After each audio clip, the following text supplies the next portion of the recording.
দেখুন, চা- দক্ষিণ কোরিয়ায় চাইনিজ প্রোডাক্ট কি পরিমাণ আছে। সাউথ কোরিয়ার বাজার মানেই আধুনিকতা, প্রযুক্তি আর হাই কোয়ালিটির প্রোডাক্ট। কিন্তু দোকানে গিয়ে দেখলেন একটা চামচ থেকে শুরু করে ইলেকট্রিক কেটলি সবই মেড ইন চায়না। অবাক্কর বিষয়, তাই না? চীনের সস্তা পণ্য কোরিয়ার বাজার কাঁপিয়ে দিচ্ছে। দক্ষ শ্রমশক্তি, বিশাল ফ্যাক্টরি নেটওয়ার্ক আর সরকারের ট্যাক্স সুবিধা সব মিলিয়ে চীন হয়ে ওঠে বিশ্বের ফ্যাক্টরি। দক্ষিণ কোরিয়া যখন ব্যস্ত ছিল হাইটেক প্রোডাক্টে, যেমন স্মার্টফোন, টিভি, সেমিকন্ডাক্টর, তখন চীন শুরু করে সস্তা প্রোডাক্টের ডেলিভারি। দেখেন, চাইনিজ প্রোডাক্ট এতটা জনপ্রিয় যে অল্প টাকায় দেখুন এখানে মাত্র 3,000 won, মানে 210 টাকা, প্রায় 210 থেকে 40 টাকা, খুব অল্প অল্প দামের মধ্যে। যেখানে কোরিয়ান বেতন তো অনেক, তো এখানে অল্প দামের মধ্যে ছোট ছোট খেলনা রয়েছে, এবং এই খেলনাগুলো চীন থেকে আসে। তো দক্ষিণ কোরিয়া এই ডাইসো খুবই জনপ্রিয়, এবং এখানে ছোট ছোট বাচ্চারা থেকে শুরু করে ইয়াং জেনারেশন, বুড়ারাও সবাই সবার পণ্য পায়। হ্যাঁ, মানে কসমেটিক্স থেকে শুরু করে খেলনা, তারপরে সাংসারিক সকল কিছু এখানে রয়েছে। চীনের বিশাল কারখানা বনাম কোরিয়ার উন্নত প্রযুক্তি পণ্য, এই কন্ট্রাস্ট দেখানো যায়। যেমন কোরিয়ার জনগণের একটা বড় অংশ মধ্যবিত্ত, যারা খরচ কমিয়ে চলতে পছন্দ করে। তাই যখন 10,000 ওনের পণ্য চীনা বিক্রেতা 2,000 ওনে দেয়, তখন কে না কিনবে? এমনকি বড় বড় সুপার মার্কেটেও এখন মেড ইন চায়না পণ্য ভরপুর।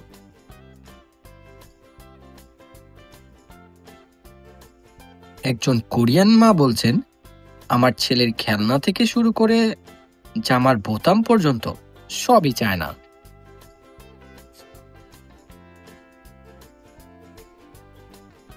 শপি, আলি এক্সপ্রেস, এমনকি কোরিয়ান অনলাইন মার্কেট কুপাং, সব জায়গায় এখন চায়না পণ্যের দাপট। সস্তা দাম, ফ্রি শিপিং আর রিভিউ দেখে লোকজন ভরসা করে নিচ্ছে এসব পণ্য। অ্যাপ স্ক্রলিং ও মেড ইন চায়না ট্যাগ দেখানো। লোকাল কোরিয়ান ব্যবসায়ীরা এখন টিকতে পারছে না। একই পণ্য চীনা পক্ষে 50% কম দামে আসায় তাদের লাভ কমে যাচ্ছে। অনেকেই এখন চায়না থেকে পণ্য আমদানি করে রিসেল করছে।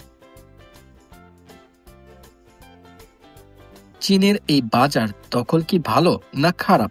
একদিকে আমরা কম দামে পণ্য পাচ্ছি, অন্যদিকে লোকাল প্রোডাকশন কমে যাচ্ছে। কোরিয়ান সরকার এখন কিছু কাস্টম ডিউটি বাড়ানোর চিন্তা করছে, যাতে দেশীয় প্রোডাক্ট সুরক্ষিত থাকে। একটা সময় ছিল যখন দক্ষিণ কোরিয়ার মার্কেটে শুধু মেড ইন কোরিয়া রাজত্ব করত, আর এখন বাজার জুড়ে চীনের সস্তা জিনিসের ছড়াছড়ি। কিন্তু কিভাবে এমনটা হলো, আসুন জেনে নেই। সবকিছু শুরু হয় 2000 দশকের শুরুর দিকে, যখন চীন তাদের উৎপাদন খরচ কমিয়ে সস্তা পণ্যের বন্যা বইয়ে দেয় গোটা এশিয়ায়।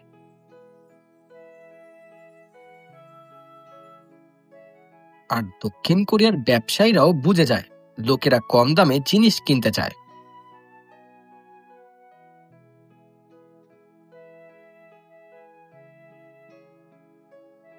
ইন্টারনেটের বদৌলতে ই কমার্স বিস্ফোরণ ঘটায়। কোরিয়ানরা এমন আলি এক্সপ্রেস বা তাওবাওতে ঢুকেই সস্তায় headphone, mobile case, makeup kit সব কিনে নিচ্ছে, সেটাও চায়না থেকে।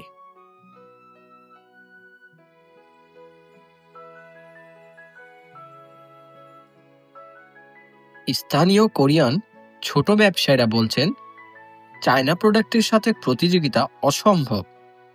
কারণ চীন যেখানে একই জিনিস বানাচ্ছে 100 ওয়ানে, কোরিয়ার কারখানায় সেটা 3 গুণ খরচ।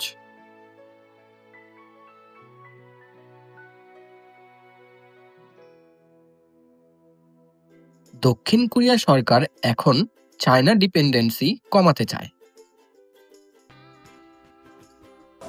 পুরো পৃথিবী চেয়ে গেছে চাইনিজ প্রোডাক্ট। তাই made in Korea promotion tax সুবিধা দিচ্ছে লোকাল পণ্যের জন্য। কিন্তু চীনের গ্লোবাল সাপ্লাই চেইন তো থামছেই না। প্রশ্ন হলো, চীনের এই দখলদারি কি দীর্ঘস্থায়ী হবে, নাকি কোরিয়ানরা আবার নিজেদের প্রোডাক্টে ফিরবে? উত্তর সময় বলে দিবে। Free audio post-production by alphonic.com. আপনার ঘরের কয়টা জিনিস মেড ইন চায়না কমেন্টে লিখে জানান। আর ভিডিও ভালো লাগলে লাইক, শেয়ার আর সাবস্ক্রাইব করতে ভুলবেন না। আল্লাহ হাফেজ।